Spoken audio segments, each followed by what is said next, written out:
لبيك اللهم لبيك لبيك لا شريك لك لبيك إن الحمد والنعمة لك والملك لا شريك لك.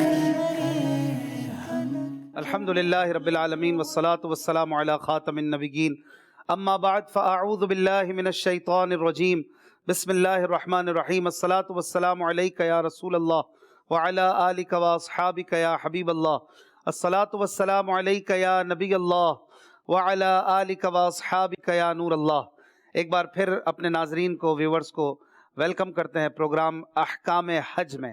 الحمدللہ یہ اسپیشل پروگرام قبلہ مفتی علی اصغر اتاری صاحب دامت برکاتہم العالیہ کے ساتھ قدم بقدم سفر حج سیکھنے کا سلسلہ جاری ہے، اور بڑے خوبصورت انداز میں پریزنٹیشنز کے ساتھ آپ کے سوالات کے جوابات اور بہت سارے تفصیل اور ڈیٹیلڈ معاملات کو بیان کرتے ہوئے یہ پروگرام رواں دواں ہے. آج بھی آثار حرمین طیبین میں ہم مقدس مقامات کی زیارت کریں گے، ان کی بھی تفصیلات سیکھیں گے.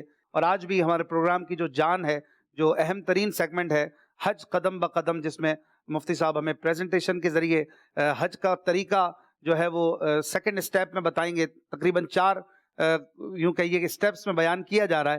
آج دوسرا اسٹیپ ہوگا کس طریقے سے پہنچ کر کام کرنا ہے، سب سے پہلے کیا کرنا ہے، اور کس طریقے سے حاجی کو وہاں پہنچنے کے بعد اب رہتے ہوئے کیا کرنا ہے. آج انشاءاللہ الکریم اس پر بھی بات ہوگی. اور مزید مفتی صاحب ہمیں بتائیں کہ آج کے پروگرام میں ہمارے ناظرین خصوصی طور پر پریزنٹیشن میں کیا سیکھیں گے. الحمدللہ رب العالمین والصلاة والسلام علی سید الانبیاء والمرسلین اما بعد فاعوذ باللہ من الشیطان الرجیم بسم اللہ الرحمن الرحیم. پچھلے پروگرام میں ہم نے بات کی تھی احرام پر جی. کہ کون سا حاجی جو ہے کہاں احرام باندھے گا.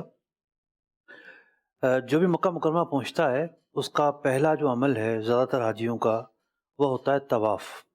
عمرے کا طواف کرے گا یا طواف قدوم کرے گا. تو طواف کی کتنی اقسام ہیں، کون سا طواف کب کیا جاتا ہے؟ جیسے طواف زیارت ہے. حج کے 2 ہی بڑے فرض ہیں، یعنی احرام تو شرط ہے حج کے لیے، اور پھر وقوف عرفات فرض ہے، اور دوسرا فرض ہے طواف زیارت. طواف زیارت کس وقت ہوگا، کون سے دن ہوگا، کب اس کا موقع ہے. طواف کی اقسام کو تفصیلی طور پر ہم ڈسکس کریں گے. اور آج ہم عمرے کا جو طریقہ ہے وہ سمجھیں گے کہ عمرے کے اندر کیا کیا چیزیں کرنی ہوتی ہیں. ٹھیک ہے. عمرہ جو ہے وہ بنیادی طور پر جانے کے بعد تقریباً سبھی کرتے ہیں سوائے حج افراد کرنے والا. جی وہ ہاں. بھی بعض اوقات عمرہ کر کے پھر ایسی صورت بن جاتی ہے، تھوڑا گیپ زیادہ ہوتا ہے. حج افراد کرنے والا عمرہ نہیں کرتا. اچھا، عمرہ کرے گا ہی نہیں وہ. ٹھیک. خاص طور پر اگر وہ ہل سے ہے، حرم سے ہے، اچھا پھر تو اس کے لیے اگر اس سال اس نے عمرہ کر لیا تو اس کے لیے حج کرنا جائز نہیں ہوگا اچھا یہ ایک الگ معاملہ ہے اس سال. ٹھیک ہے. ہاں اگر حج فرض نہیں کیا تو پھر تو ظاہر بات ہے فرض جو حج ہے وہ تو اسے ادا کرنا ہوگا. لیکن بہت سارے لوگ یہ غلطی کرتے ہیں کہ مکہ مکرمہ میں رہتے ہیں، عمرہ کر لیا اور پھر اسی سال حج کرنے جا رہے ہیں، تو یہ نہیں ہو سکتا. عمرہ کب تک نہیں کرنا، یعنی کوئی ایک پیریڈ ہے، ٹائم پیریڈ، اس وقت سے لے کے اس وقت تک نہیں کرے تاکہ پھر وہ ہل یا حرم میں رہنے والا حج کر سکے، اپنا فرض ادا کر سکے. یکم شوال سے جو ہے وہ حج کے مہینے شروع ہو جاتے ہیں. صحیح. حج کے مہینوں میں اسے عمرہ نہیں کرنا. ٹھیک ہے، یعنی 1 شوال سے 10 ذوالحجہ تک. جی ہاں، اس میں عمرہ نہ کرے وہ. عمرہ نہیں کرنا. ٹھیک ہے، صحیح. آفاقی کے لیے بھی یہی ہے؟ آفاقی کے لیے یہ رولز نہیں ہے. ٹھیک. آفاقی کے لیے یہ رولز نہیں ہے، وہ عمرہ کر سکتا، وہ عمرہ کر سکتا ہے. آج طریقہ بھی سیکھیں گے اس کی. جی. اچھا، ابھی آپ نے حج کے مہینوں کی بات کی. قرآن پاک میں بھی اللہ پاک نے فرمایا الحج اشہر معلومات، حج کے کچھ معلوم مہینے ہیں. تو وہ مہینے کون سے ہیں حضرت؟ حج کے مہینے اور حج کے دن، ان دونوں میں کیا فرق ہے؟ دیکھیے، حج تو مناسک حج شروع ہوتے ہیں 8 ذوالحجہ سے. 8 ذوالحجہ سے لے کر 13 ذوالحجہ تک مناسک حج چل رہے ہوتے ہیں. ٹھیک.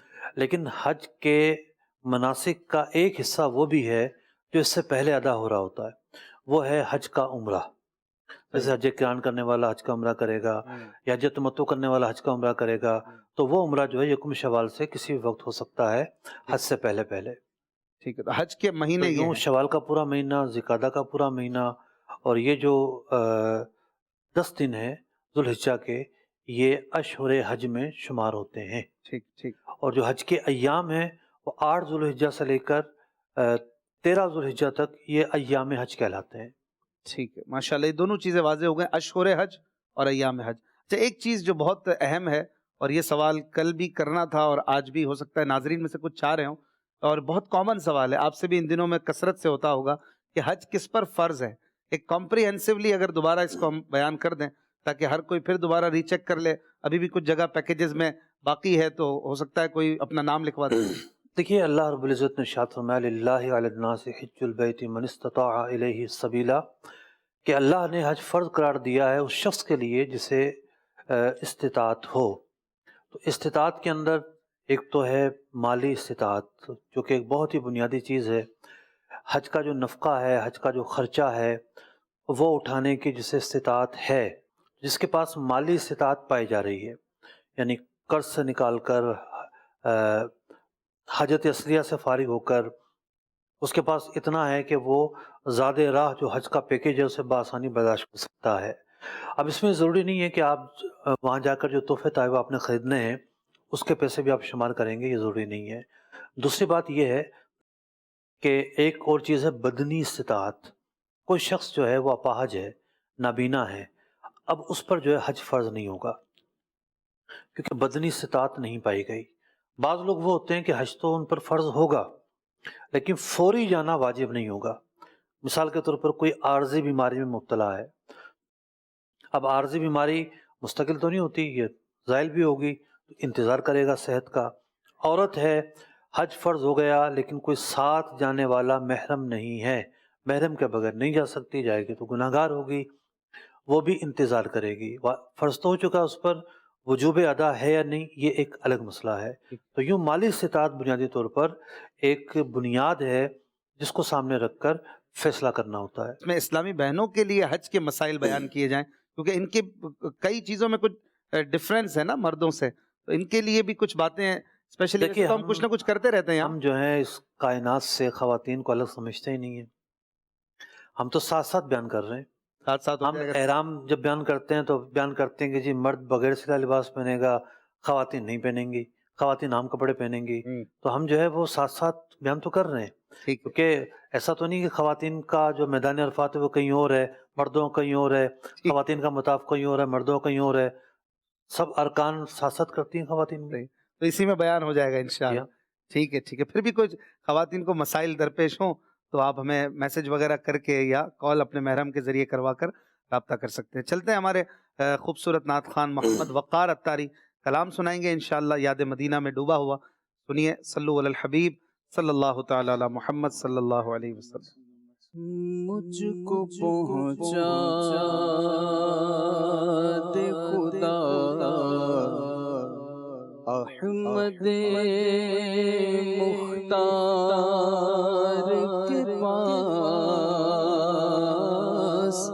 مجھ کو پہنچا دے خدا احمد مختار کے پاس، حال دل عرض کروں سید ابرار کے پاس، حال دل عرض کروں سید ابرار کے پاس، مجھ کو پہنچا دے خدا احمد مختار کے پاس، مجھ کو پہنچا دے خدا احمد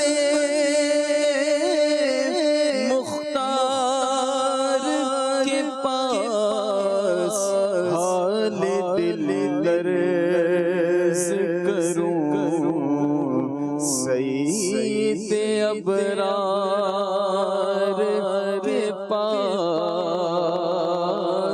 حال دل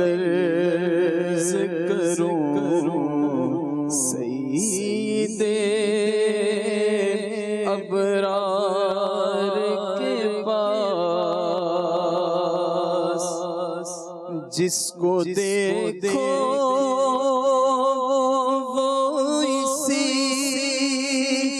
در پہ چلا ہے، جس کو دیکھو وہ اسی در پہ چلا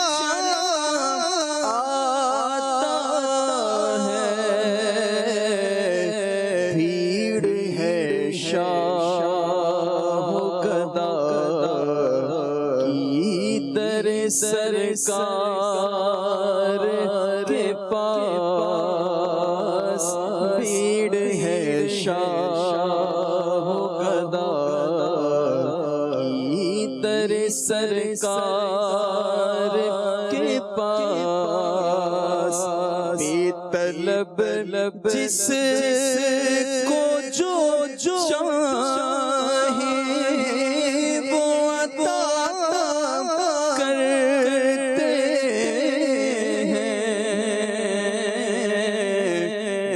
طلب جس کو جو چاہے وہ عطا کرتے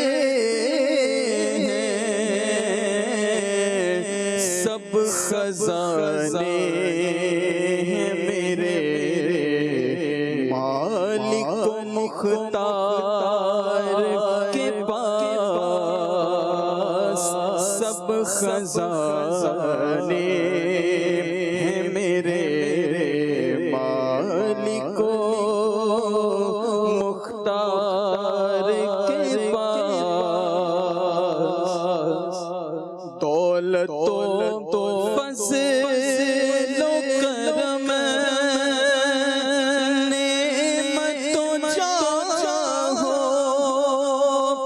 اقبال، دولت و فضل و کرم نعمت و جاہ و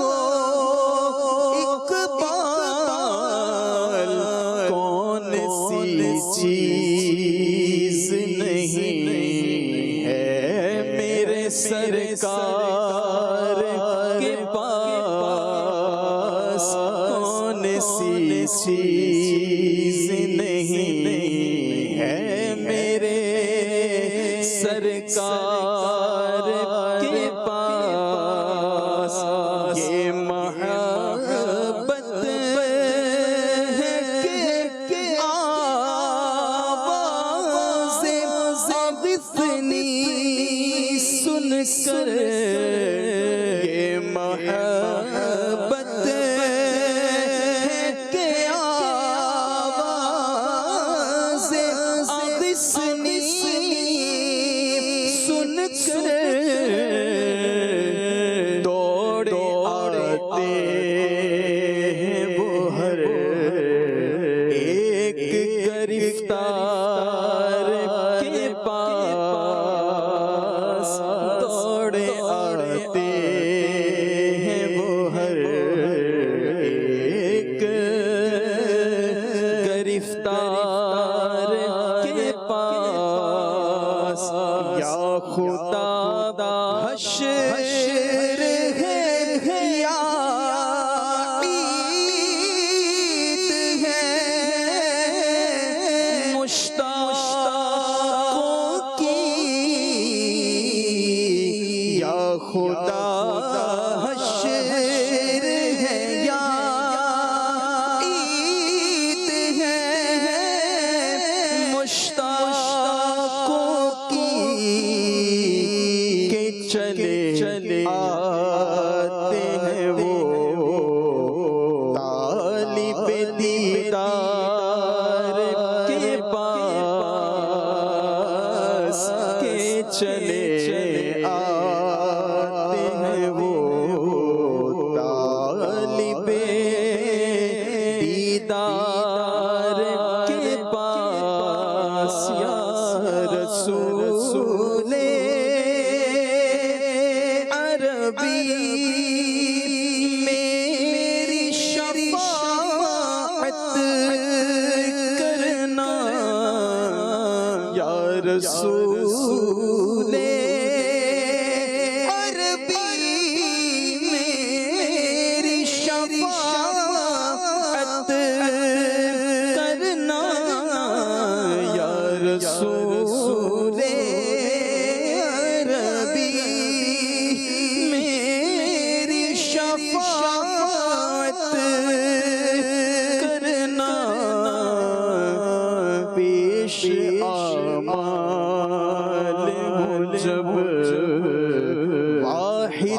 قہار کے پاس پیش امان ہو جب واحد قہار کے پاس دیکھ کر روضائے پر نور کو ایسا تڑپوں دیکھ کر روضائے پر نور کو ایسا تڑپوں دم نکل جائے میرا آپ کی دیوار کے پاس دم نکل جائے میرا آپ کی دیوار کے پاس اور ہے شہیدی کی طرح عرض جمیل رضوی ہے شہیدی کی طرح عرض جمیل رضوی ہے شہیدی کی طرح عرض جمیل رضوی میری تربت بھی بنے آپ کی دیوار کے پاس میری تربت بھی بنے آپ کی دیوار کے پاس مجھ کو پہنچا دے خدا احمد مختار کے پاس حال دل عرض کروں سید ابرار کے پاس. ماشاءاللہ ماشاءاللہ، کیا بات ہے، بہت خوبصورت نعت شریف آپ سن رہے تھے. آئیے چلتے ہیں سیگمنٹ کی طرف، آثار حرمین طیبین. حاضر ہیں ہم، حاضر ہیں ہم. جی مفتی صاحب، آج کیا بیان ہوگا اس میں؟ دیکھیے، آج ہمارے پاس دو موضوعات ہیں، دو مقامات ہیں. ایک مقام ہے تنعیم کا مقام، جو آج کل مسجد عائشہ سے مشہور ہے. اچھا. اب اس مقام کو سمجھنے کے لیے ہمیں حجۃ الوداع کا جو سفر ہے، سفر حج جو نبی اکرم علیہ الصلوۃ والسلام کا ہے، اس کی طرف جانا ہوگا. پیارے آقا علیہ الصلوۃ والسلام اپنے ساتھیوں، اپنے رفقا کے ہمراہ، اپنے دیوانوں کے ہمراہ، اپنے محبین اور عشاق کے ہمراہ سفر حج کے لیے روانہ ہوتے ہیں. اندازہ لگائیے وہ کیسا لمحہ ہوگا، کیسی مسرتوں کا اور خوشیوں کا ساما اس وقت چاروں طرف پھیلا ہوگا کہ پیارے آقا علیہ الصلوۃ والسلام حج کے لیے جا رہے ہیں. تو یہی وجہ تھی کہ صحابہ کرام علیہم رضوان جہاں جہاں تشریف فرما تھے، وہ سب کے سب مکہ مکرمہ کے لیے نکل پڑے. خود حضرت علی رضی اللہ تعالیٰ عنہ کو نبی اکرم علیہ الصلوۃ والسلام نے یمن کا گورنر بنا کر بھیجا ہوا تھا. وہ بھی وہاں سے 100 اونٹ لے کر نکل پڑتے ہیں. آپ علیہ الصلوۃ والسلام نے جو قربانیاں دیں وہ انہی اونٹوں کی قربانی دی تھی. مصر سے، دیگر علاقوں سے تمام کے تمام صحابہ جو ہے پیارے آقا علیہ الصلوۃ والسلام کی معیت حاصل کرنے کے لیے، قرب حاصل کرنے کے لیے نکلتے ہیں. اور 25 ذی القعدہ ظہر کی نماز نبی اکرم علیہ الصلوۃ والسلام مدینہ منورہ میں پڑھتے ہیں، اور عصر کی نماز ذوالحلیفہ میں پڑھتے ہیں. وہ جگہ جہاں آج ابیار علی کے نام سے جو جانی جاتی ہے، جہاں پر میقات ہے، اس جگہ پر پیارے آقا علیہ السلام نے آ کر پڑاؤ کیا. آپ علیہ السلام نے یہاں پر عصر، مغرب، عشاء اور فجر کی نماز ادا فرمائی. یہیں سے آپ نے احرام کی نیت کی.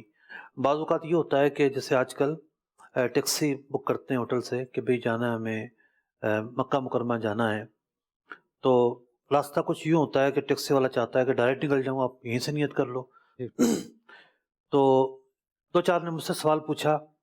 میں نے عرض کیا کہ آپ وہاں کیوں نہیں جاتے جہاں پیارے آقا علیہ السلام تشریف لے گئے، آپ نے وہاں سے نیت کی. ٹھیک ہے، آپ کا یہاں سے نیت کرنا تو جائز ہے، ٹھیک ہے، لیکن ان فضاؤں کی بھی برکتیں حاصل کر لیں.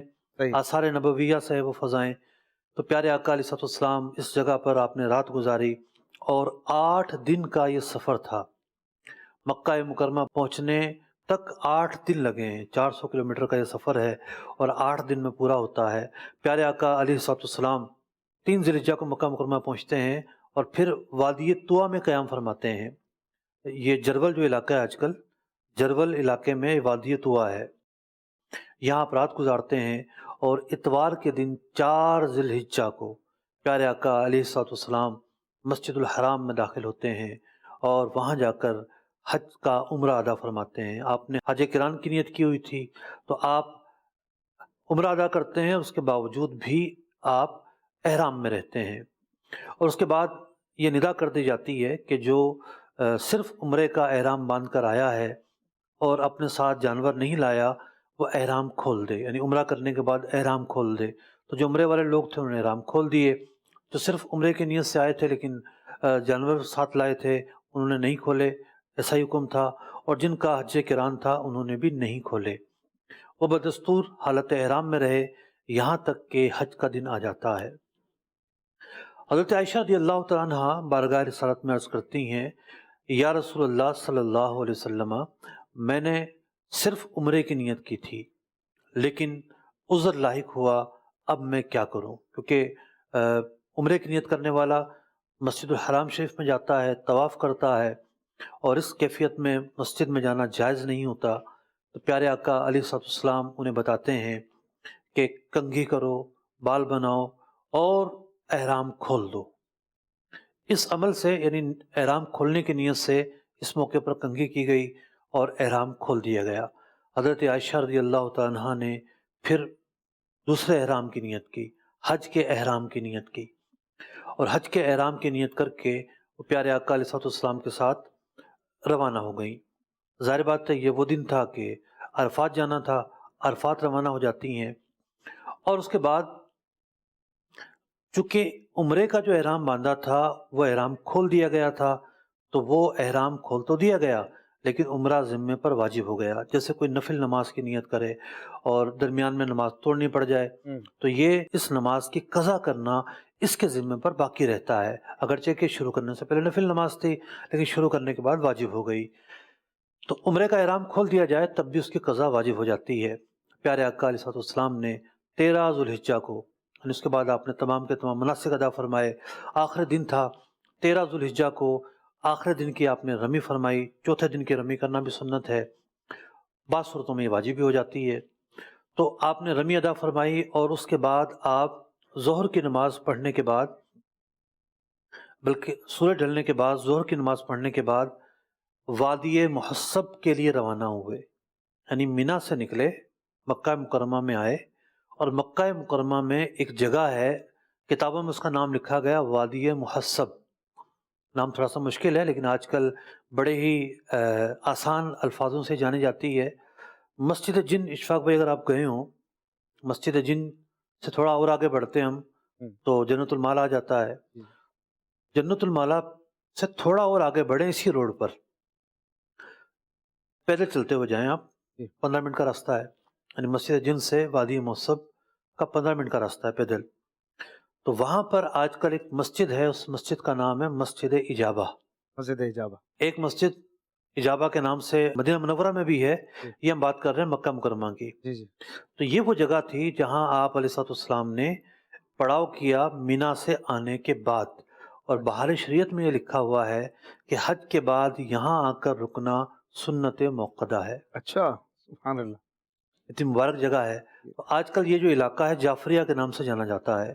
اچھا اچھا تو آپ نے یہاں پر قیام کیا، اور اس کے بعد حضرت عائشہ رضی اللہ تعالیٰ عنہ کے بھائی حضرت عبد الرحمن کے ساتھ نبی اکرم علیہ الصلاۃ والسلام نے انہیں بھیجا کہ جاؤ تنعیم کی جگہ چلے جاؤ، وہاں سے احرام کی نیت کرو، اور احرام کی نیت کرنے کے بعد جو عمرہ ذمے پر واجب ہو چکا تھا اب آپ اس کی ادائیگی کر رہی ہیں۔ صحیح تو تنعیم کی جگہ سے آپ یعنی حرم سے باہر ہے، تنعیم حرم سے باہر آتے ہیں، حرم سے باہر آنے کے بعد حضرت عائشہ رضی اللہ تعالیٰ عنہ نیت کرتی ہیں عمرے کے احرام کی جو قضا ان کے ذمے پر تھا، اور جا کر عمرہ کر کر آتی ہیں۔ عمرے کی ادائیگی کرنے کے بعد قافلے کے ساتھ ملتی ہیں، اور پھر یہ قافلہ مکہ مکرمہ سے کوچ کرتا ہے۔ ٹھیک۔ تو چونکہ حضرت عائشہ رضی اللہ تعالیٰ عنہ سے پہلے یہاں سے احرام کی نیت اس طرح نہیں کی جاتی تھی، اچھا یعنی احرام کی نیت تو حرم کے باہر کہیں سے ہو جاتی تھی۔ جی جی حرم کے تو بہت سارے حصے ہیں نا، جی جی یعنی حرم تو پھیلا ہوا ہے چاروں طرف، حرم ہی حرم ہے، کہیں سے بھی نکل جائے۔ مطلب حرم سے باہر جہاں سے بھی نکلیں گے وہ ہل شروع ہو جائے گا۔ لیکن اس جگہ میں کوئی خاص برکت تھی کہ پیارے آقا علیہ الصلوۃ والسلام نے انہیں یہیں سے احرام باندھنے کا کہا۔ سبحان اللہ۔ اب حضرت عائشہ رضی اللہ تعالیٰ عنہ کی وجہ سے امت پر بڑی آسانیاں آئی ہیں۔ جی جب قافلہ ٹھہر گیا ایک مرتبہ، پانی ختم ہو گیا، وضو کرنے کے لیے پانی نہیں رہا، تو پھر آیت تیمم نازل ہوتی ہے۔ وہاں بھی حضرت عائشہ کا ہار گم ہوا تھا، جی اس کی وجہ سے قافلہ ٹھہرا تھا، تو ایک امت کو آسانی آپ کی وجہ سے ملی۔ اب یہ جو جگہ ہے حرم میں سب سے نزدیک جگہ ہے، تنیم کی جو جگہ ہے جہاں مسجد عائشہ واقع ہے، یہ سب سے نزدیک جگہ ہے۔ تو یہاں آج سب سے زیادہ حاجی یہاں جا کر جاتے ہیں، مکہ مکرمہ سے باہر عمرے کی نیت کرتے ہیں، پھر دوبارہ آ جاتے ہیں۔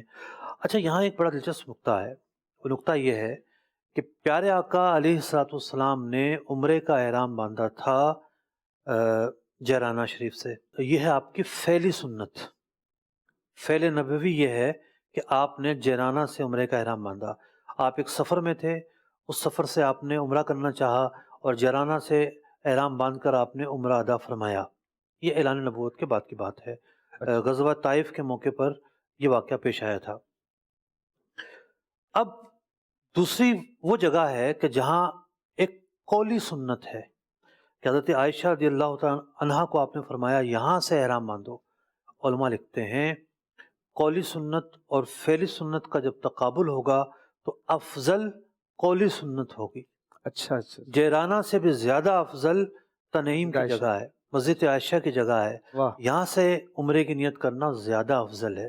اچھا لوگ جیرانہ جا کر بڑا عمرہ کہہ رہے ہوتے ہیں، جی جی جی ٹھیک ہے لمبا سفر ہے، تھوڑی سی تھکاوٹ ہے، تھوڑی سی جو ہے وہ فاصلہ لمبا ہو جاتا ہے، خرچہ زیادہ ہو جاتا ہے، تو یہ ساری باتیں اپنی جگہ پر ہے، لیکن افضلیت جو ہے وہ مسجد عائشہ سے عمرے کا احرام باندھنے کو حاصل ہے۔ سبحان اللہ۔ اور یہ واضح رہے کہ ہم یہ نہیں کہہ رہے کہ کوئی آفاق سے آ رہا ہے اور وہ یہاں کر عمرے کا احرام باندھے گا، نہیں، یہ اس آفاق کے لیے جو حرم میں آفاق سے باندھے گا، جو مکہ مکرمہ میں ہے وہ باہر جائے گا اور باہر جا کر واپس آئے گا۔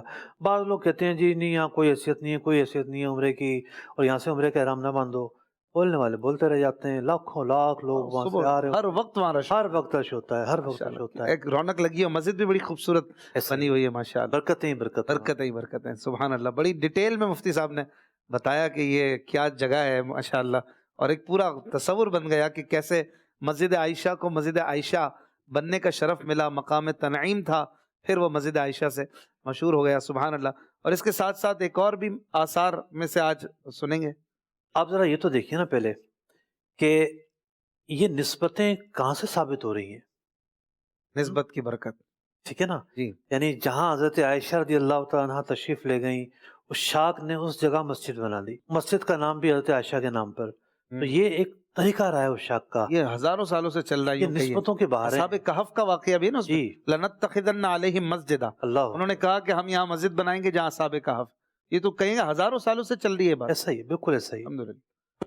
اس کے علاوہ ایک اور آثار میں سے آج کیا بیان فرمائیں گے؟ جناب بڑا ہی بنیادی جو ہے نا وہ مقام ہے، بہت ہی بنیادی مقام ہے، اتنا بنیادی مقام ہے کہ نہ حج ہوتا ہے نہ عمرہ ہوتا ہے، عملی طور پر یعنی ایک طرح سے واقعتاً ہی نہیں ہوگا، صحیح نہیں ہوگا، یوں کہہ لیجیے ہم، بالکل، طواف تو کرنا ہوتا ہے نا، حج کا بھی رکن ہے، طواف زیارت عمرے کا بھی رکن ہے. تو طواف زیارت کی ابتدا ہوتی ہے حجر اسود سے. رکن اسود جو ہے وہاں سے طواف زیارت ہو، طواف عمرہ ہو، ہر طواف کا جو ابتدا ہے وہ وہیں سے ہوتی ہے. تو آج ہم سنیں گے حجر اسود کے بارے میں. سبحان اللہ. ہمارے پاس ایک 3D بھی ہے، ہم ساتھ ساتھ اس کو بھی لے کے چلتے رہیں گے. 3D کو بھی پہلے اگر آپ لے لیں تو میں ایک دو چیزیں سمجھانا چاہ رہا ہوں. جی دیکھیے، اس کو یہیں روکیے گا. اللہ رب العزت نے قرآن مجید فرقان حمید میں ارشاد فرمایا وَإِذْ يَرْفَعُ إِبْرَاهِيمُ الْقَوَاعِدَ مِنَ الْبَيْتِ وَإِسْمَاعِيلُ، جب حضرت ابراہیم اور حضرت اسماعیل علیہ السلام نے بیت اللہ کی بنیادیں رکھیں، ان کی بنیادیں قائم فرمائیں، اور یہ کہا ربنا تقبل منا انک انت السمیع العلیم، اے اللہ قبول فرما تو سننے والا اور علم والا ہے.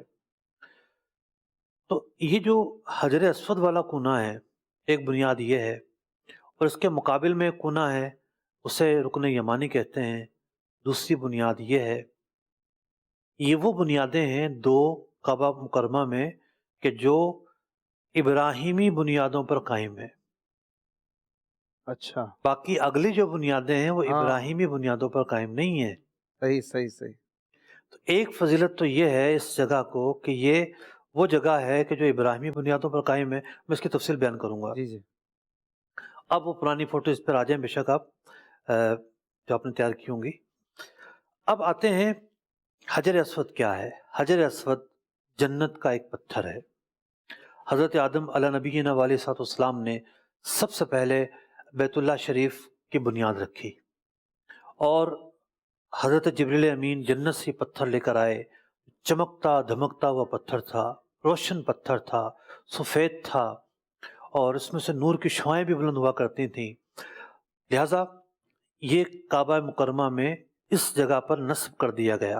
اور خاص اس جگہ پر نصب کرنے کی ایک وجہ یہ ہے کہ یہ ایک علامت اور نشانی بھی ہے کہ طواف یہاں سے شروع کرنا ہے. سب سے پہلے اس جنتی پتھر کا استلام کیا جاتا ہے. اس جنتی پتھر کا استلام کرتے ہوئے حاجی جو ہے وہ آگے بڑھتا ہے. اب جناب استلام کا مطلب؟ ہم اسلام پر آئیں گے. اچھا، بعد میں بتائیں. تھوڑی دیر میں تفصیل بیان کروں گا اسی سیگمنٹ میں لانا چاہا تو. اس کے بعد یہ ہوا کہ حضرت نوح علیہ السلام کے زمانے میں جب سیلاب آتا ہے، ایک عالمگیر سیلاب آتا ہے، کعبۃ اللہ بھی اس سیلاب کے نتیجے میں بہہ جاتا ہے. لیکن یہ جو جنتی پتھر تھا یہ جبل ابی قبیس پر رکھ دیا جاتا ہے. کتنا اونچا پہاڑ ہے، اب تو اس کی اونچائی تھوڑی کم ہو گئی ہوگی. جی جی، کام ہو گیا. بہت اونچا پہاڑ ہے، وہاں رکھ دیا جاتا ہے. پھر جب حضرت ابراہیم اور حضرت اسماعیل علیہ السلام، اس آیت میں جیسا کہ ذکر ہے، یہ جب کعبہ شریف کی بنیادیں رکھتے ہیں پرانی بنیادوں پر، یہ دوسری بنا تھی، دوسری مرتبہ یہ تعمیرات ہو رہی تھی. تو حضرت اسماعیل علیہ نبینا علیہ السلام نے یہ نیت کی، ایک جگہ خالی چھوڑ دی کہ یہاں حاجیوں کے لیے کوئی علامت رکھتے ہیں کہ بھئی طواف جو ہے وہ یہاں سے شروع کرنا ہے. اب ان کے ذہن میں نہیں تھا کہ کیا چیز یہاں پر فٹ ہوگی. جبریل امین علیہ السلام حجر اسود لے کر حاضر ہوتے ہیں، اور یہاں حجر اسود نصب کر دیا جاتا ہے. حجر اسود سے نور نکلتا ہے، چاروں طرف نور پھیل جاتا ہے. سبحان اللہ. روایتوں میں آتا ہے جہاں جہاں تک یہ نور پھیلا وہاں وہاں تک حدود حرم ہے. اچھا، سبحان اللہ. وہاں وہاں تک حدود حرم ہے. اس بارے میں 3 طرح کی روایتیں ہیں. اچھا. تینوں ٹھیک ہیں.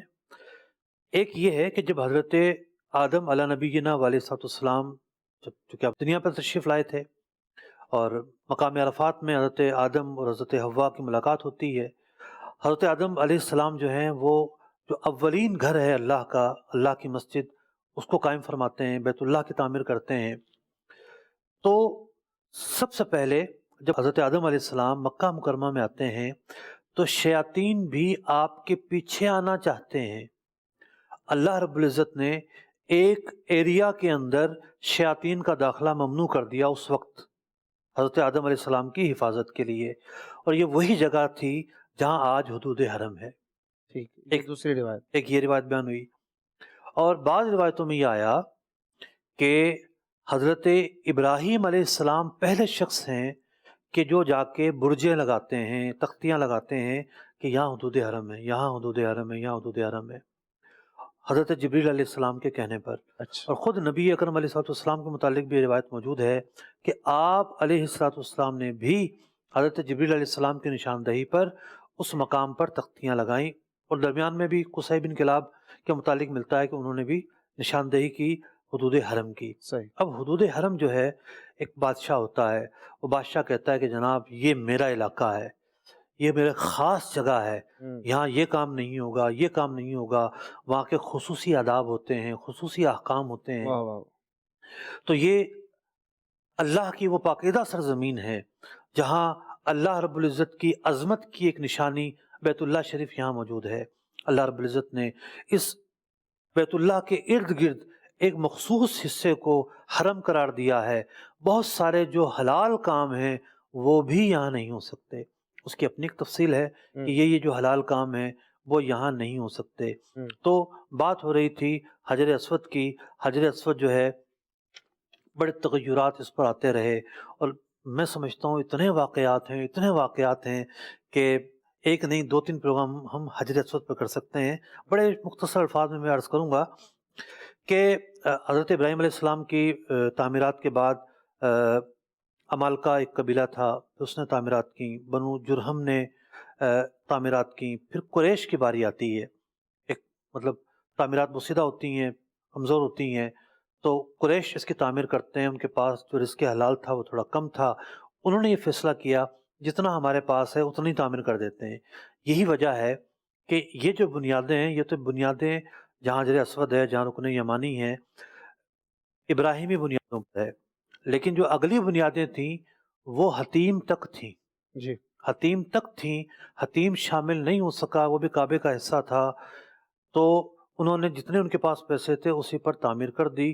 نبی اکرم علیہ السلام نے فرمایا، یعنی اس کا خلاصہ یہ ہے کہ میرا دل چاہتا ہے کہ میں انہی بنیادوں پر قائم کروں جو ابراہیمی بنیادیں تھیں، لیکن لوگوں میں تشویش ہو گئی اور بہت ساری چیزوں کی بنا پر آپ نے تعمیر نہیں فرمائی۔ لیکن یہاں ایک بڑا باریک نقطہ ہے، نقطہ یہ ہے کہ علماء نے لکھا کہ کعبۃ اللہ جو ہے، موجودہ کعبۃ اللہ، اس کا علم یقینی ہے، اس کی طرف منہ کر کر نماز پڑھی جائے گی، لیکن کسی نے اگر صرف حتیم کی طرف منہ کر کے نماز پڑھی اس کا فرض ادا نہیں ہوگا، کیونکہ حتیم کعبے کا حصہ ہے، اس کا ثبوت خبر متواتر سے نہیں ہے۔ اچھا یہ ایک فرق بھی علماء نے بیان کیا۔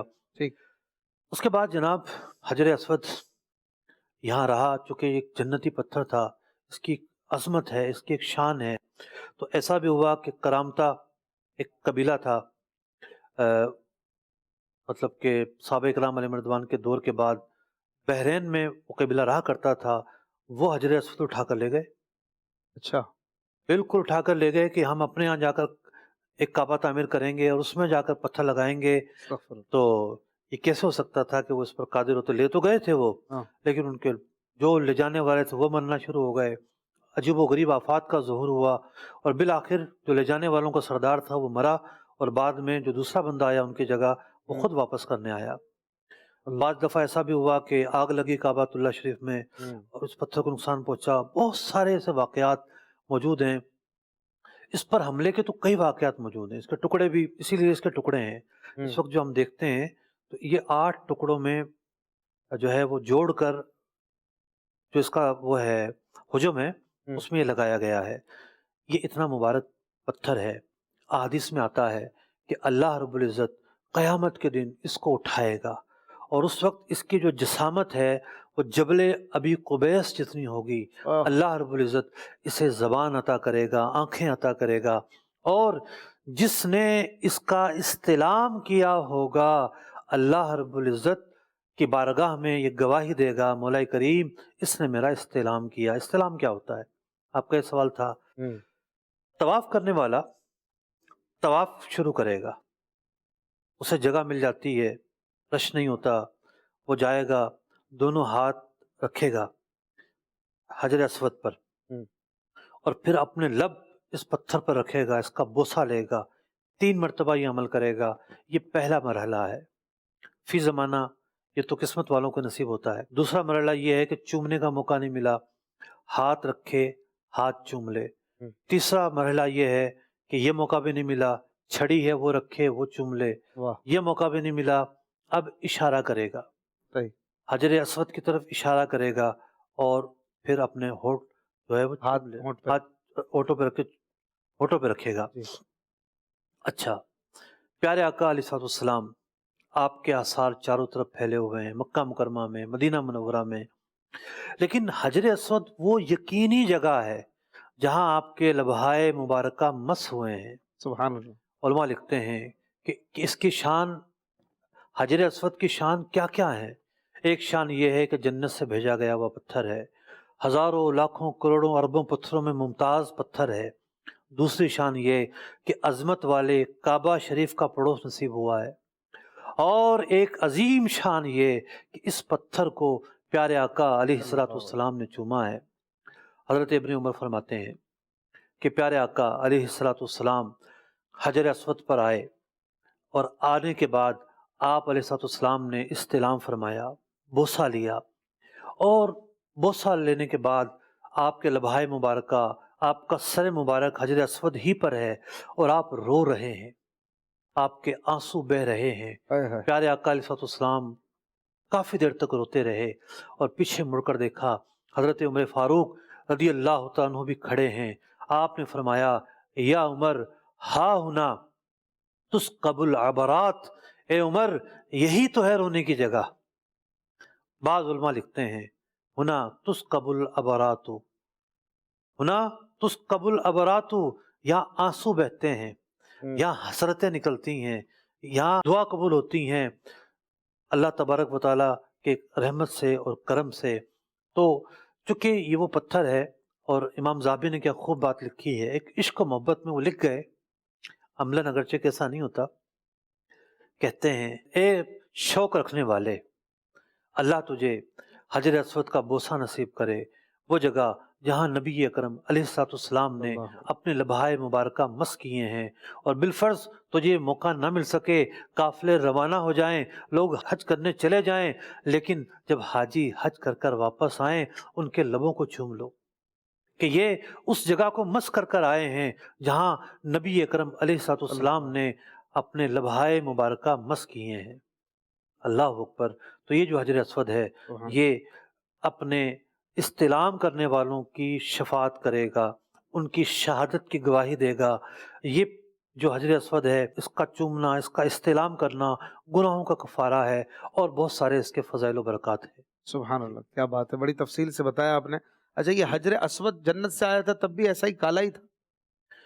جب یہ جنت سے آیا تھا تو یہ بہت ہی حسین تھا، منور تھا، ابیض من اللبنی، دودھ سے بھی زیادہ سفید تھا، اچھا لیکن مشرکین کے جو گناہ تھے اس کی وجہ سے یہ سیاہ ہو گیا، اچھا اچھا، اور اب تک پھر یہ اسی حالت۔ سیاہ ہے۔ اچھا، ہم جب اس کو پکچر میں دیکھ رہے ہیں تو یہ تو سفید نظر آ رہا ہے، لیکن ہم اس کو حجر اسود کہتے ہیں۔ دکھا دیں سے پکچر۔ دیکھیں وہ سفید ہے، یہ تو یہ چاندی کی ایک پلیٹ ہے، چاندی کا ایک کور ہے، چاندی جو ہے وہ سفید ہے، اندر جو نظر آ رہا ہے یہ حجر اسود ہے، ایکچوئل جو پتھر ہے وہ اندر ہے، اندر ہے۔ کیونکہ جو ایک نیا آدمی ہے وہ تو سمجھے گا یہ پورا ہی پتھر ہے۔ اب میں سمجھتا ہوں کہ میں تو کبھی موقع نہیں مل سکا، رش اتنا ہوتا ہے، دھیان اتنا ہوتا ہے کہ اب ہاتھ ڈال کے سر رکھنا شاید مشکل ہو، یا تو سر جا سکتا ہے، یعنی دونوں ہاتھ بھی رکھے پھر اس کے ساتھ سر بھی رکھے، ہاتھ تو باہر ہی رہتا اتنا حجم نظر نہیں آتا، ہے۔ جی تو سر ہی رکھ کے بندہ جو ہے نا بوسہ لے گا۔ حاضرین سے بھی سوالات کرنے ہیں، ناظرین بھی کچھ کالز کر رہے ہیں، چلیں 2-3 کالز لے لیتے ہیں،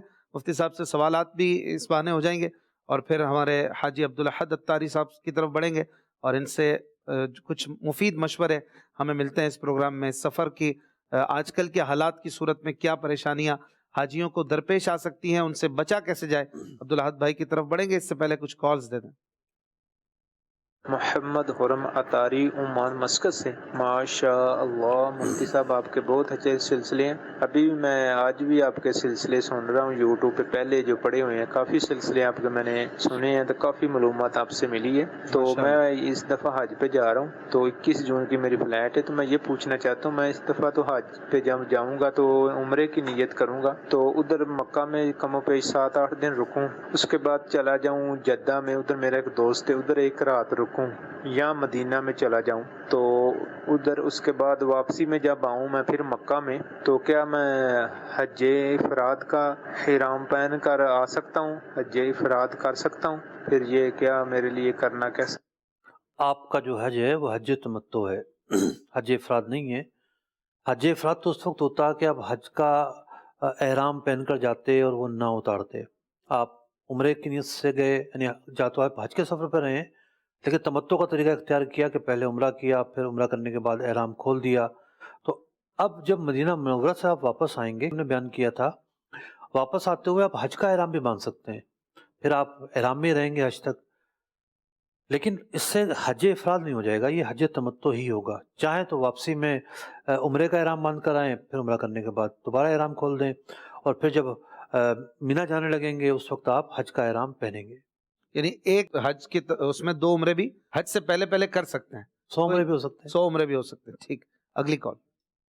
ماشاء اللہ، پروگرام احکام حج جاری و ساری ہے۔ پروگرام کے اندر مفتی صاحب کی آمد مرحبا۔ مفتی صاحب کی بارگاہ میں عرض ہے کہ بعض لوگوں کے اوپر حج فرض ہو گیا ہوتا ہے، تو جب ان سے کہتے ہیں کہ آپ حج کر لیجئے، آپ کے اوپر حج فرض ہو گیا ہے، تو وہ کہتے ہیں کہ نہیں ابھی حج نہیں کرنا، ہماری وائف کو بھی ساتھ میں لے کے جانا ہے، بیوی کو ساتھ میں لے کے جانا ہے، جب ان کے بھی پیسوں کا انتظام ہو جائے گا تب ان کو ساتھ میں لے کے جائیں گے، تب حج کریں گے، تو ان کے لیے کیا مدنی پھول ہے؟ بعض روایتوں میں یہ ہے کہ حج کرنا فقر کو دور کرتا ہے، تو آپ پر فرض ہے تو چلے جائیں۔ آپ سمجھتے ہیں کہ پھر بیوی کیسے جائے گی؟ اللہ کے بندے، حج کرنے کی وجہ سے نہ جانے بندہ اللہ تعالیٰ کی کون کون سی رحمتوں کو پاتا ہے۔ جب روایت میں واضح فرما دیا گیا کہ حج کرنا فقر کو دور کرتا ہے، غریبی کو وہ دور کرتا ہے، تو توکل کرتے ہوئے اپنا جو حج فرض ہے وہ آپ ادا کریں، بیوی کا نصیب میں ہوگا تو وہ بھی چلی جائے گی انشاءاللہ انشاءاللہ۔ کال۔ میرا نام عاطف امین اتاری عرب شریف سے بات کر رہا ہوں۔ میرا مفتی صاحب کی بارگاہ میں یہ سوال ہے کہ جو حاجی مکہ میں جو ہے وہ مقیم ہے اور جو ہے اس کے بعد جب وہ مینا جائے گا اور عرفات جائے گا تو وہاں وہ اپنی نمازیں جو ہے وہ کیسے پڑھے گا؟ مقیم کے طور پر پڑھے گا یا پھر مسافر کے طور پر قصر نماز پڑھے گا؟ اس بارے میں ارشاد فرما دیجیے۔ دیکھیے، ایک ضابطہ اپنے ذہن میں رکھا جائے کہ مکہ اور مینا 2 الگ الگ آبادیاں ہیں، دونوں ایک مقام نہیں ہیں، جو سمجھیں کہ 2 الگ الگ جگہ ہیں۔ جیسا کہ پنڈی اور اسلام آباد ملا ہوا ہے بالکل، لیکن ایک وفاق ایک صوبہ ہے، مطلب ایک پنجاب میں ایک وفاق میں ہے، تو دونوں کی الگ بالکل حیثیتیں ہیں۔ تو اگرچہ کہ آبادیاں مل گئی ہیں لیکن عہد رسالت سے ہی یہ دونوں الگ جگہ شمار ہوتی ہیں۔ اب جب 2 الگ جگہوں پر جانے کا معاملہ ہو تو صرف اسی سے سارے مسائل حل نہیں ہوتے۔ دیکھا جاتا ہے کہ مکہ مکرمہ میں جو رہ رہا ہے وہ جب مینا جائے گا تو وہ مکہ میں اس سے پہلے مقیم ہے یا نہیں ہے۔ اگر اس سے پہلے وہ مقیم ہو چکا ہے تو پھر چونکہ مسافت تھوڑی ہے، مینا جانے سے اس کی جو اقامت ہے وہ باطل نہیں ہوگی، وہ مسافر نہیں ہوگا۔ مکہ یعنی مینا جانے سے پہلے جو مقیم ہے مکہ مکرمہ میں، وہ عرفات مزدلفہ وغیرہ میں بھی مقیم ہی رہے گا۔ لیکن جو پہلے سے مسافر ہے وہ سوچتا ہے کہ میرے 8-9 دن یہ بن رہے ہیں، 5 دن یہ بن رہے ہیں، اور مل ملا کے 15 دن بن جائیں گے، تو ان کو الگ الگ شمار کیا جائے گا، چونکہ ایک جگہ پر پھر 15 دن کی نیت نہیں ہوئی، اس لیے دونوں جگہوں پہ دوسری صورت میں مسافر رہیں گے۔ ٹھیک ہے، مقیم وہی ہوتا ہے کہ جو 15 دن یا اس سے زیادہ کی جی، نیت سے ٹھہرا ہو۔ ایک جگہ پر وہ ٹھہرا ہو کہ میں نے 15 دن یہاں گزارنے ہیں۔ ٹھیک ہے، اور اگر وہ اس کا اپنا اصلی وطن ہے تو ان دنوں کا اعتبار نہیں ہے، وہ تو پھر جتنے دن کے لیے بھی آیا مقیم ہی کہلائے گا۔ مقیم میں کہلائے گا۔ ٹھیک ہے، کچھ سوالات لیتے ہیں اپنے یہاں پر، ماشاءاللہ بڑی تعداد میں عاشقان رسول موجود ہیں۔ تسلیم بھائی کچھ سوالات کریں گے؟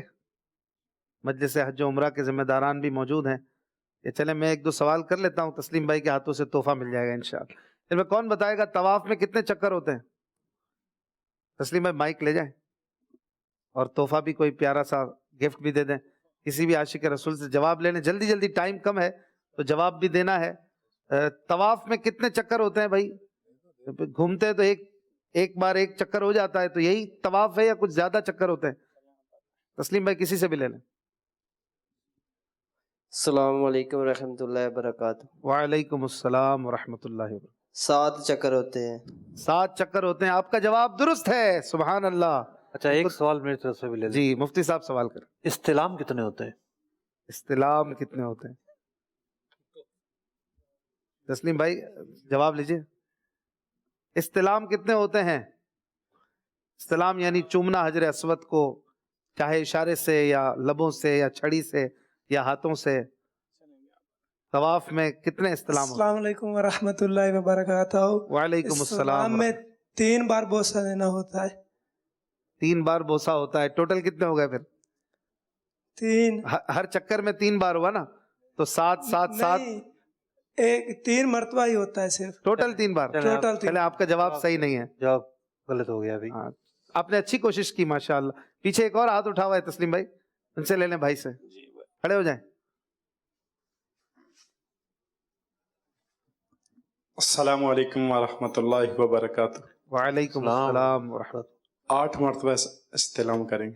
ماشاء اللہ ماشاء اللہ، جواب درست ہے. سبحان اللہ ماشاءاللہ. جان محمد بھائی مدینہ مدینہ. طواف کا طریقہ بتائیں گے ابھی ہم، تو اس میں آپ مزید واضح طور پر سن سکیں گے 8 استلام کس طرح ہوں گے. صحیح صحیح. چکر 7 ہیں پر استلام 8 ہیں. طریقہ مفتی صاحب ابھی بتائیں گے سیگمنٹ حج قدم بقدم میں. اس سے پہلے چلتے ہیں سفر حج کی آج کل جو سچویشنز چل رہی ہیں، اس میں کیا مشکلات ہیں، ان کے کیا حل ہیں. کچھ مفید مشورے حاجی عبدالحد سے لیں گے. چلتے ہیں سیگمنٹ کی طرف. حاضر ہیں ہم، حاضر ہیں ہم. جی عبدالحد بھائی ویلکم اگین. کیا بتائیں گے آج حضور؟ آج میرے خیال میں آپ یہ بتائیں کہ ایک حاجی جو ہے اب اسے سفر کرنا ہے، سب سے زیادہ فکر ہوتی ہے کیا لے کر جائیں کیا نہ لے کر جائیں. دوائیاں، سامان، کپڑے، چادر، بیگ، کچھ بتائیے ذرا. الحمدللہ رب العالمین والصلاة والسلام علی سید المرسلین. الحمدللہ عز و جل کچھ باتیں بیان کی تھیں. آج ایک اہم بات اور لے کر آیا ہوں جو مشکل درپیش ہے ایئرپورٹ پر حاجیوں کو. وہ یہ ہے کہ یہاں جب وہ اپنا پاسپورٹ لے کر جاتے ہیں اور ویزا اس میں اٹیچ ہوتا ہے تو ایئرپورٹ پر ان کا ویزا لے لیا جاتا ہے، جو ویزے کا پیپر ہوتا ہے، ای ویزا، اور پھر حاجی جہاز پہ سوار ہو جاتے ہیں. یہ انفارمیشن آئی ہے کہ جب وہ جدہ اترے یا مدینہ گئے تو وہاں پر ان سے وہ پیپر کی کاپی مانگی جاتی ہے، جو ہمارے ایک بہت بڑے حجاج کرام کی تعداد ہے کہ جو پیپر کی کاپی کرانا بھول جاتے ہیں. حالانکہ کئی مرتبہ تربیت میں، حج تربیتی اجتماع میں بتایا گیا کہ آپ کو جو ڈاکومنٹس ہیں اس کی کم از کم 3 سیٹ کاپی بنانی ہے. ایک اپنے لگیج بیگ میں رکھ لیجئے، ایک اپنے ہینڈ بیگ میں رکھ لیجئے، اور ایک اپنے گھر والوں کے پاس چھوڑ جائیے کہ کل کو کوئی مشکل ہو تو وہ چیز آپ کو میسر آ جائے. تو ابتداءً میں نے یہ عرض کر دیا کہ بھول نہ جاؤں. اچھا تھوڑا سا اس میں اشیاء لگاؤں گا. جی جی لگائیے. ایک تو یہ ہے کہ آج کل تو چونکہ جو حاجی جا رہے ہیں تو ان کے لیے موبائل موجود ہے، جو اسمارٹ فون ہے وہ لے جانا ضروری ہے. جی بالکل. وہ ہم اگلے پروگرام میں کر لیں گے کہ اسمارٹ فون سے وہ کیا کیا چیزیں کریں گے. تمنا جی جی جو اپلیکیشن ہے اور اپائنٹمنٹ جو لیے جاتے اور ہیں ریاض الجنہ کی اور عمرے کے. دوسری کون سی اپلیکیشن ہے؟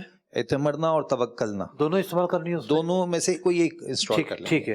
اچھا ایک تو یہ کہ اسمارٹ فون لے جانا حاجی کے لیے ضروری ہے جی، کہ کچھ چیزیں اس کو وہاں سے دیکھنی ہوں گی، انسٹال کرنی ہوتی ہیں. تو اگر جو ای ویزا ہے کیا وہ پی ڈی ایف میں بھی آتا ہے؟ جی پی ڈی ایف میں آتا ہے، لیکن یہ اس کی پکچر لینی ہوگی چونکہ جو منسٹری کی طرف سے ان کو ملتا ہے پاسپورٹ میں اٹیچ ہو کر ملتا ہے، پیپر اٹیچ ہو کے ملتا ہے.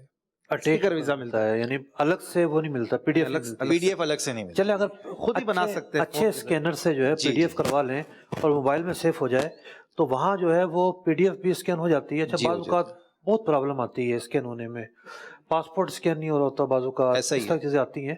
اچھا جیسے کوئی حاجی جاتا ہے وہاں پہ اندر لاؤنج میں جاتا ہے تو وہاں بھی ایک فوٹو کاپی مشین رکھی ہوئی ہے. کوئی بھول جائے مثال کے طور پر کاپی نہ کروا سکے تو بورڈنگ کروانے کی جو جگہ ہے جہاں پر آپ سامان وغیرہ رکھتے ہیں اس کے پیچھے ہی جو ہے وہ فوٹو کاپی مشین بھی موجود ہے، جہاں پیکنگ ہوتی ہے، پیکنگ کے برابر میں، تو وہاں بھی جو ہے فوٹو کاپی مشین اس لیے وہاں پر رکھی گئی ہے کیا وہاں پر ایک سے زائد. اچھا بعض اوقات جو ہے یہ جو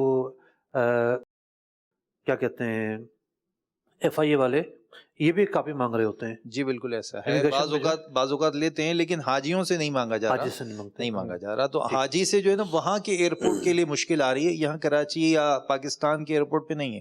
یہ جب وہاں پہنچتے ہیں نا تو ان کو کوئی پروف تو چاہیے, کیونکہ ویزا پاسپورٹ پہ اسٹیمپ نہیں ہو رہا.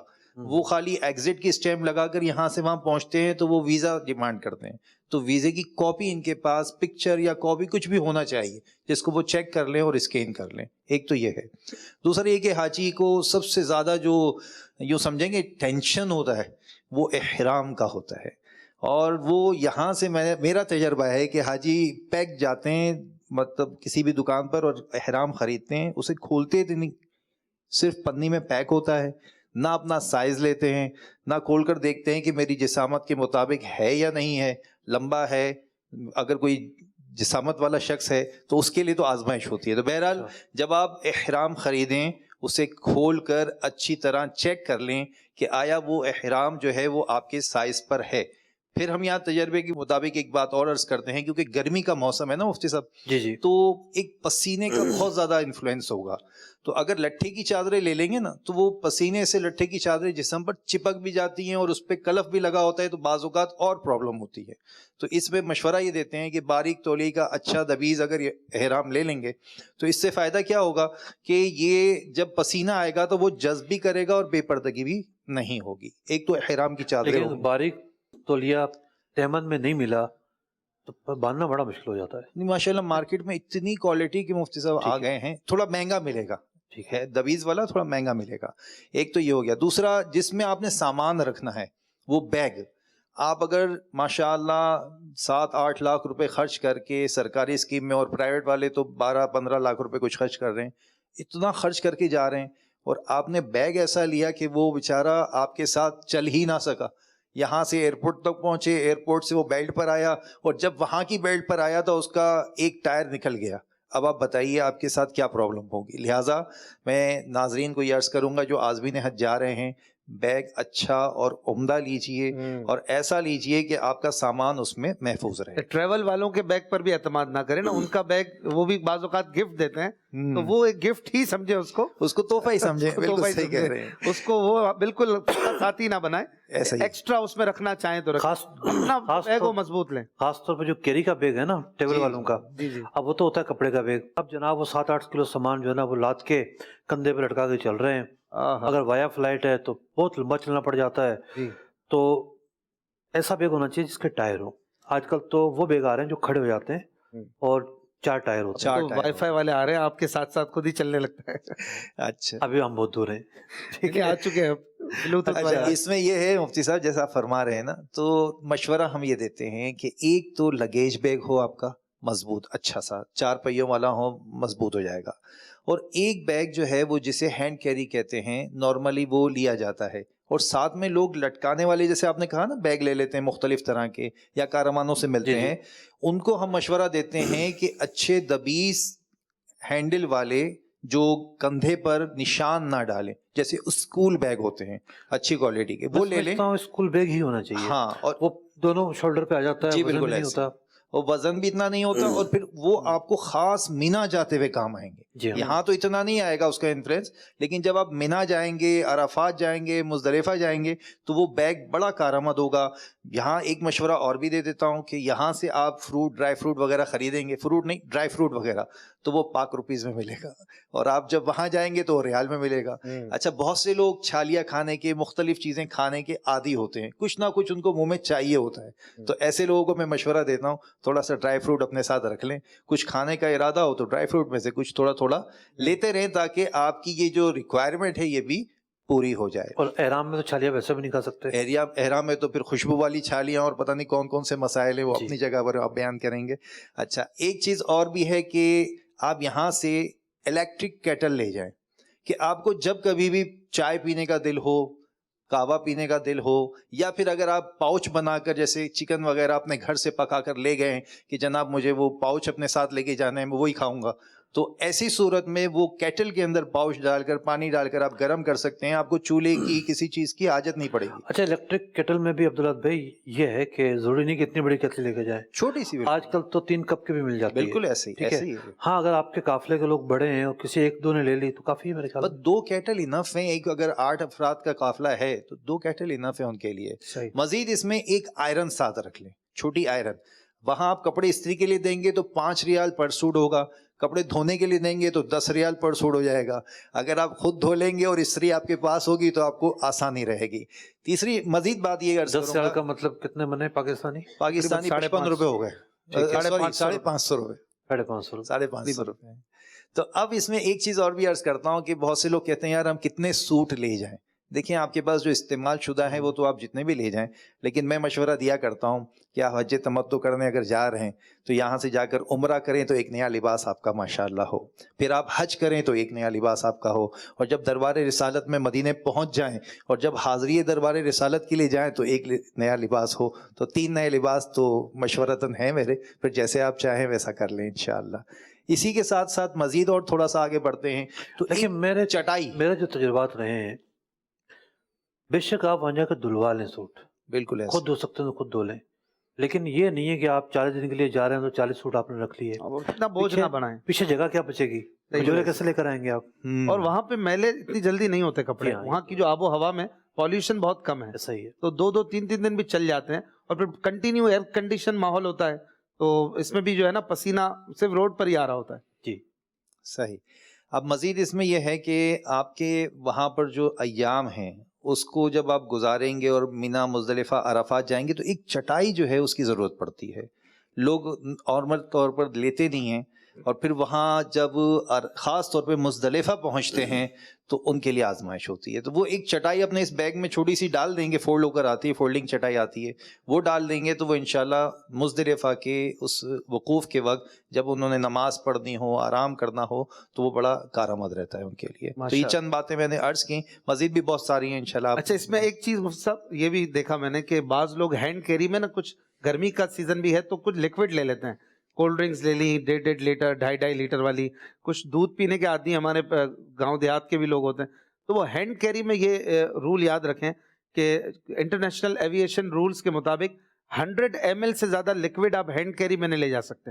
آپ کی جو چھوٹی سے چھوٹی بوتل ہے نا وہی بس شاید اتنی الاؤ کرتے ہوں گے ہینڈ کیری میں، تو آپ زیادہ لکوڈ اپنے ساتھ نہیں لے جا سکتے۔ ایئرپورٹ پہ اندر ہر چیز مل جاتی ہے، سفر میں بھی مل جاتا ہے، تو آپ کو اگر کوئی لکوڈ واقعی لے کے جانا ہو تو پھر آپ کے بڑے بیگ میں لے جا سکتے ہیں پیک کر کے۔ بہت سارے ناظرین کا پہلا سفر ہوتا ہے آج کا، تو ہینڈ کیری اور لگیج کا فرق بھی بتا دیتا ہاں، یہ جہاز میں جو آپ کے ساتھ چھوٹا بیگ جاتا ہے 7 کلو وزن الاؤ کرتے ہیں اس میں، وہ آج کل تو میں نے دیکھا ہے کہ تقریباً ایئر لائن والے اس بیگ کا بھی وزن کرنے لگے ہیں۔ جی ایسا ہی ہے، لوگ بالکل ایسا ہی ہے، بالکل اکا دکا ایئر لائنز ہوں گی جو اس کا وزن نہ کرتی ہوں، تقریباً جگہوں پہ اس کا بھی وزن ہوتا ہے، اور اگر زیادہ ہوگا تو پیمنٹ لیں گے آپ۔ یہ جو بیگ ہے یہ لینے کا، یہ بیگ اگر آپ نے ایسا لیا ہوا ہے کہ 3 کلو بیگ کا وزن ہے، 4 کلو سامان آئے گا، تو ایک آج کل بیگ آ رہے ہیں پلاسٹک والے، یعنی پلاسٹک بھی ایسی ہوتی ہے لچکدار ہوتی ہے، ان کا جو وزن ہے سب سے کم ہوتا ہے، اس طرح کا بیگ لیا جائے تو یہ جہاز میں جو جائے گا اس میں کینچی وغیرہ اس طرح کی بہت ساری چیزیں ممنوع ہوتی ہیں۔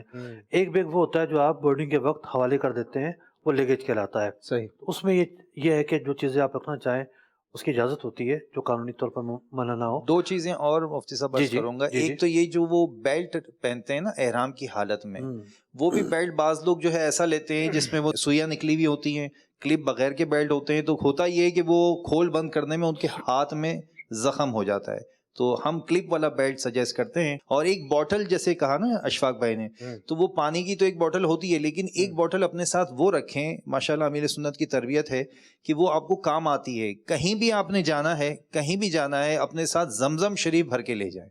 لوگ وہاں پر منرل واٹر پیتے ہیں، ان کے لیے میرا مشورہ ہے کہ جب یہ بوٹل ہو آپ کے پاس، زمزم ہر وقت آپ کے پاس ہو، جب آپ نے پینا ہے زمزم پینا ہے، 40 دن تک آپ زمزم پیئیں گے، زہے نصیب کہ آپ کے خون میں سرایت کر جائے زمزم، اتنا زمزم پیئیں۔ وہاں زمزم بڑے کم قیمت یہاں پر ہمیں کوئی گفٹ کرتا ہے تو ہم تھوڑا سا سارے گھر والے جو ہے نا 2 گھٹ پی کر خوش ہو جاتے ہیں، کھڑے ہوتے ہیں الحمدللہ۔ ہم مدینہ منورہ میں اترے اور اترنے کے بعد کسی کے مشورے پر ہم نے وہیں سے زمزم خریدا، واہ، ایئرپورٹ سے ہی، کیونکہ وہیں مدینہ شریف میں تو وہیں ملتا ہے، اور گاڑی میں رکھا اور ہوٹل میں لے آئے۔